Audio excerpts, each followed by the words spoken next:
Salam, salam outsider, le débrief commence maintenant.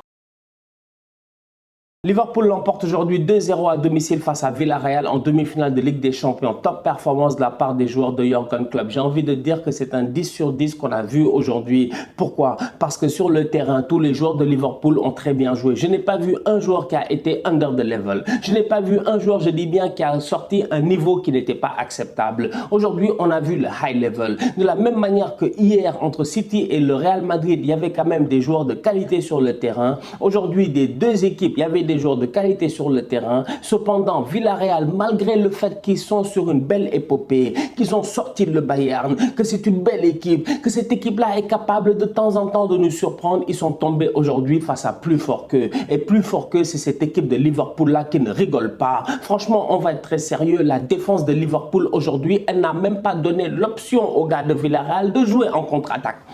Villarreal, leur but c'était de faire quoi? Comme ils ont fait face au Bayern, comme ils ont fait tous les tours précédents. C'est-à-dire que c'est une équipe qui va tenir, qui va contenir, mais qui a des joueurs avec la qualité technique au milieu de terrain pour sortir des ballons très très vite. Un Dani Parejo, vous-même vous savez, c'est un quarterback, c'est un meneur de jeu de l'arrière. Il est capable, je dis bien, de distiller des ballons de manière sensationnelle. Aujourd'hui, cette équipe de Villarreal-là, franchement, on va être très sérieux, elle s'est fait bouffer dans tous les domaines du jeu. Ça, c'est une réalité. Elle n'a pas fait un mauvais match. Elle a été très, très courageuse. Mais malheureusement, c'est difficile, je dis, de surprendre Liverpool quand au milieu de terrain, Thiago Alcantara, Fabinho et Henderson te sortent un match comme ça. Ils ont été excellents. Ils ont juste été excellents. Fabinho a été très bon. Récupération de balles magnifique. Tu sais que Fabinho a été très fort quand l'adversaire, je dis bien, ne fait pas un grand match offensivement, mais que Fabinho a un taux aussi élevé de récupération de balles. C'est extraordinaire, franchement. C'est extraordinaire. C'est-à-dire que tu joues une équipe qui n'attaque pas, mais tes gars, défensivement parlant, en termes de statistiques, ils sont extraordinaires, ils sont à un autre niveau. Ça montre à quel point tu as contrôlé le game. Ils ont contrôlé le game. C'est-à-dire que Villarreal, on aurait pu jouer jusqu'à demain. Je suis convaincu qu'ils n'allaient pas marquer de but aujourd'hui. Parce que pour que Villarreal marque des buts, il faudrait surprendre le milieu de terrain. Il faudrait réussir, je dis bien, à profiter des montées des latéraux. Aujourd'hui, Villarreal n'a jamais réussi à prendre l'ascendant, même pas une fois dans ce match-là, face à Liverpool. Liverpool venait de sortir d'une victoire 2-0 face à Everton dans le derby de la Mersey à domicile. Le stade était encore chaud, le stade était encore bouillant. Ils sont arrivés quelques jours plus tard, ils ont gagné par le même score face à Villarreal.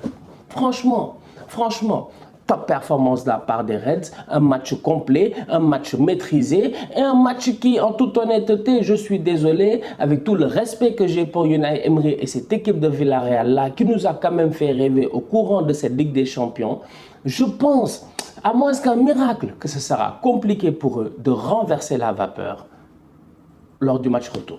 Top performance de la part du trio offensif de Liverpool aujourd'hui. Autant le milieu de terrain a été sensationnel, comme j'ai eu l'occasion de dire. Thiago Alcantara, fantastique. Fabinho, fantastique. Henderson, fantastique. L'attaque, fantastique.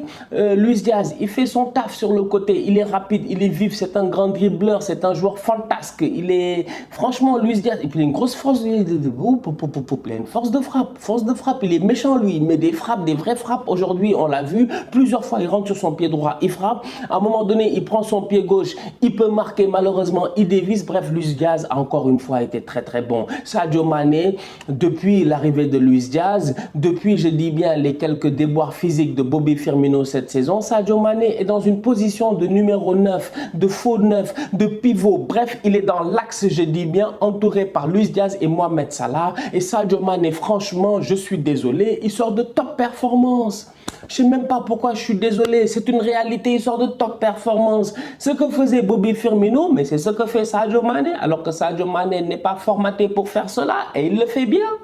Il le fait bien, il est au milieu, il est généreux, il redescend, il joue en une touche, il joue bien. À un moment donné, il y a une action dans le match, si ça rentre, c'est un but extraordinaire. Si c'était rentré, ça aurait été un but extraordinaire. Sadio Mané qui redescend, qui donne un externe, je pense, à Mohamed Salah. Mohamed Salah qui récupère Sadio pendant ce temps-là, il fait l'appel, il fait la course dans la surface de réparation. Salah fait le centre pour Mané, Mané rate sa tête.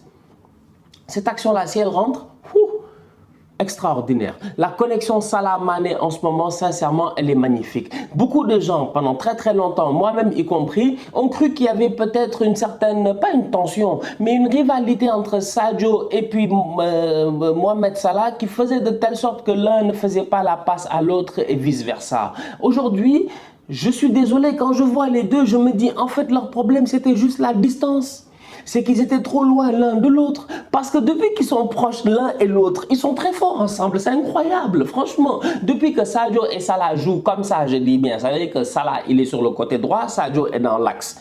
Franchement, en toute honnêteté, les deux, on dirait que la connexion est encore meilleure. Mohamed Salah, en ce moment, meilleur buteur de première ligue, meilleur passeur de première ligue, top performance de sa part aujourd'hui. La passe décisive, je dis bien, entre les jambes du défenseur de Villarreal pour Sadio Mané est magnifique, dans le bon tempo, pas hors jeu. Sadio Mané vient claquer son but. Maintenant, on a le droit de rêver en disant Sadio Mané Ballon d'Or. Et je continuerai à le dire comme j'ai eu l'occasion de le dire hier dans le débrief du Real Madrid. Certes, Karim Benzema a une avance en ce moment parce que Karim Benzema est en train de lui tout seul porter une équipe.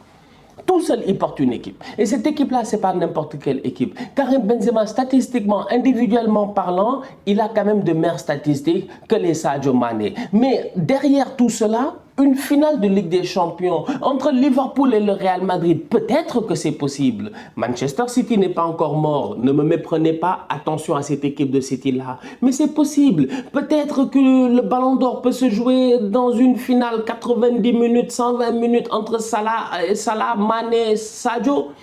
Ou entre Benzema, Mané, non pas Salah, Mané, Sadio, Salah, Mané, De Bruyne, ou Benzema, Salah, De Bruyne, bref, City, Liverpool, City, je sais pas moi, il y a quelque chose qui est possible en fait. Ce ballon d'or là, oui, c'est vrai que Karim Benzema, je pense que au fond, par amour du football, parce que moi franchement, Benzema, moi je l'aime bien, par amour du football, je me dis ouais, Benzema quand même, il mériterait d'avoir un ballon d'or, surtout que cette année, quand on voit les critères en termes de statistiques, il est là, il peut discuter sans aucun problème.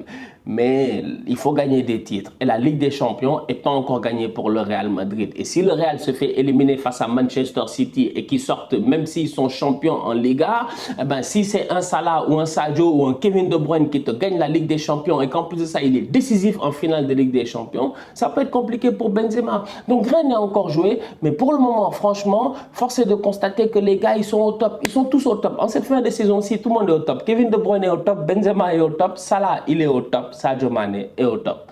Ça risque d'être chaud. Villarreal n'aura pas tant attaqué que cela. Ils ont essayé de temps en temps. Danjuma aura essayé. Ça a été compliqué. Chukwueze, on l'a presque pas vu. Ils se sont fait constamment bouffer physiquement par cette défense de Liverpool-là. C'est là où j'ai envie de parler de Konaté, qui est en train de s'installer dans cette équipe-là. Konaté n'a pas eu l'adversité qu'il fallait aujourd'hui. Peut-être qu'il n'a pas eu des attaquants qu'il fallait aujourd'hui, mais Konaté a eu à jouer des matchs difficiles cette année en Première Ligue. Et jusqu'à présent, franchement, à part quelques petites erreurs, et là, tu peux mettre ça sur le coup de l'âge, de l'expérience, le boy, il se gère. Il est à côté de Van Dijk en demi-finale de Ligue des Champions. Certes, c'est face à l'équipe qui n'est pas la plus dangereuse offensivement, mais il a été plutôt bon aujourd'hui, surtout dans le rôle de couverture de Arnold.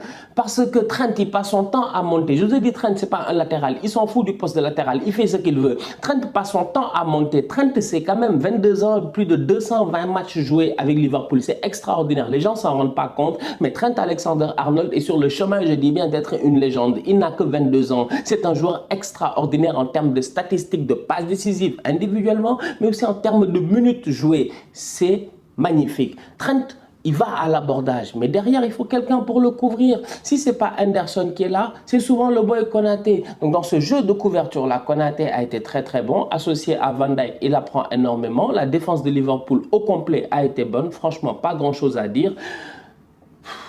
Match maîtrisé. Non, c'est un match maîtrisé. Franchement, c'est un match. Je te dis que c'est un match maîtrisé quand tu sais que Villarreal, ils sont arrivés pour jouer le contre et n'ont pas eu de contre. Toi, tu es venu pour jouer le contre. Tu te dis, ouais, on va faire 0-0. À la mi-temps, c'est 0-0. Peut-être qu'on va avoir un contre. Pendant tout le match, tu n'as pas eu de contre. C'est-à-dire que c'est là où tu vois que Liverpool, sincèrement, ils ont fait le match 10 sur 10.